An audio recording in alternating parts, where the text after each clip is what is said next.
Announce होने के बाद भी करीब 10 दिन तक वोटर एडिशन डिलीशन की प्रक्रिया चलती है। हमारी ये मांग है कि जो नई दिल्ली में एक बहुत बड़ा घोटाला सामने आया है, सबसे पहले उस पे इन्वेस्टिगेशन होना जरूरी है। एक बहुत बड़े स्केल पे फ्रॉड हो रहा है।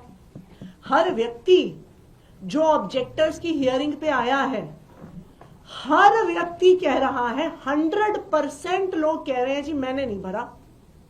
ये बिल्कुल वही है, ये घोस्ट ऑब्जेक्टर्स हैं। तो इनके नाम पे फॉर्म कौन भर रहा है, क्यों भर रहा है, किस आईपी एड्रेस से भरे गए, किस साइबर कैफे से, किस कंप्यूटर से भरे गए, इसकी जांच होना जरूरी है। दूसरी बात, जब तक ये जांच नहीं होती है, इन ऑब्जेक्टर्स की ऑब्जेक्शन के आधार पर इस पूरी प्रक्रिया पर रोक लगाई जाए।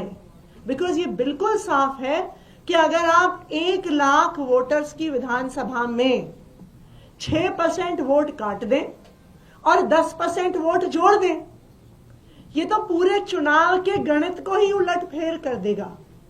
तो ये बिल्कुल क्लियर कट कॉन्स्पिरेसी है अरविंद केजरीवाल जी के चुनाव में हेर फेर करने की, और इसीलिए हमने चीफ इलेक्शन कमिश्नर से इसके लिए समय मांगा। आपसे 2 सवाल हैं। क्या इस मामले को आप लोग कोर्ट भी ले जा सकते हैं? क्या ये आपके पास ऑप्शन है? क्योंकि अब जो फाइनल लिस्ट है जो मतदाताओं की वो जारी हो रही है। दूसरा सवाल आपसे रिलेटेड है, क्योंकि कालका जी के जो प्रत्याशी बीजेपी ने बनाए हैं, उन्होंने कल जिस तरीके की टिप्पणी की है उसको आपने भी सुना होगा।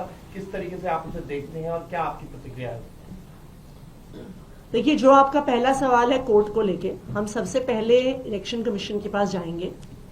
कुछ दिन पहले इस वोटर डिलीशन के मुद्दे को लेके हम चीफ इलेक्शन कमिश्नर से भी मिले थे और बहुत पॉजिटिव रिस्पांस सीईसी का, चीफ इलेक्शन कमिश्नर का रहा था। और उन्होंने उसके बाद ये आदेश पारित किए थे कि किसी भी वोटर डिलीशन की जब फील्ड वेरिफिकेशन होती है तो सब पार्टी के प्रतिनिधियों को बताया जाएगा और वो चुनाव अधिकारियों के साथ इंस्पेक्शन के लिए जाएंगे। उन्होंने दूसरा भी एक आदेश पारित किया था कि अगर किसी भी बूथ से 2% से ज्यादा वोट काटे जा रहे हों, या अगर कोई एक व्यक्ति 5 से ज्यादा ऑब्जेक्शन लगा रहा हो, तो जो भी ईआरओ है वो खुद जाकर पर्सनली उसको फिजिकली वेरीफाई करेगा। तो हम चीफ इलेक्शन कमिश्नर के जो इंटरवेंशंस थे उनसे बहुत संतुष्ट थे, क्योंकि उन्होंने भी लोकतंत्र को बचाने के लिए आदेश दिए। अभी भी हमने उनसे समय मांगा है कि हम उनको इस पूरे वोटर घोटाले के बारे में बताएंगे, और हमें उम्मीद है कि कोर्ट जाने की जरूरत नहीं पड़ेगी। इलेक्शन कमीशन द्वारा ही इस इन्वेस्टिगेशन को शुरू किया जाएगा। ये रमेश बिधूड़ी के बयान पे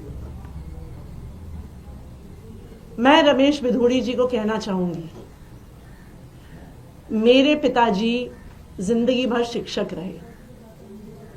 उन्होंने दिल्ली के हजारों गरीब लोअर मिडिल क्लास परिवार से आने वाले बच्चों को पढ़ाया।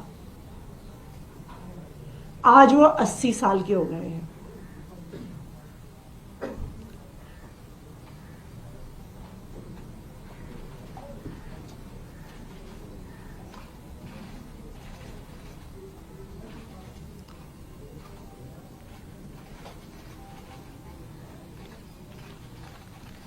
वो इतने बीमार रहते हैं कि बिना सहारे के चल नहीं पाते हैं।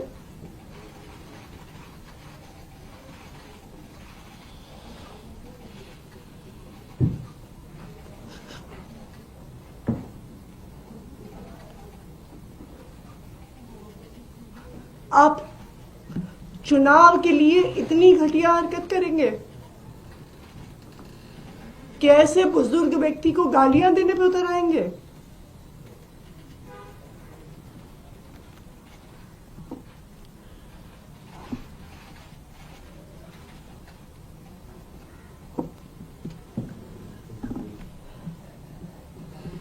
इस देश की राजनीति इतने घटिया स्तर पर गिर सकती है, मैं कभी सोच नहीं सकती थी। रमेश बिधूड़ी जी खुद दक्षिणी दिल्ली से 10 साल सांसद रहे। वो बताए ना कालका जी के लोगों को कि उन्होंने इस इलाके के लोगों के लिए क्या किया।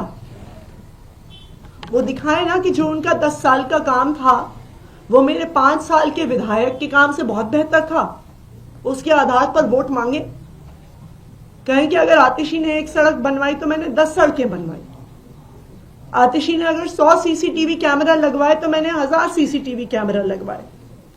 आतिशी ने अगर 1000 लाइटें लगवाई तो मैंने 5000 लाइटें लगवाई। अपने काम पर वोट मांगे। मेरे बुजुर्ग पिताजी को गालियां देके वोट मांग रहे हैं वो। ये बहुत दुख की बात है। राघव जी, आपने 2 बातें कही। एक, आपने तफसील से बताया कि आपने 4-5 ऑप्शन दिए थे चुनाव आयोग को, उन्होंने एक भी नहीं मांगा। दूसरी तरफ आपने बताया कि हियरिंग हुई, उसमें लोग आए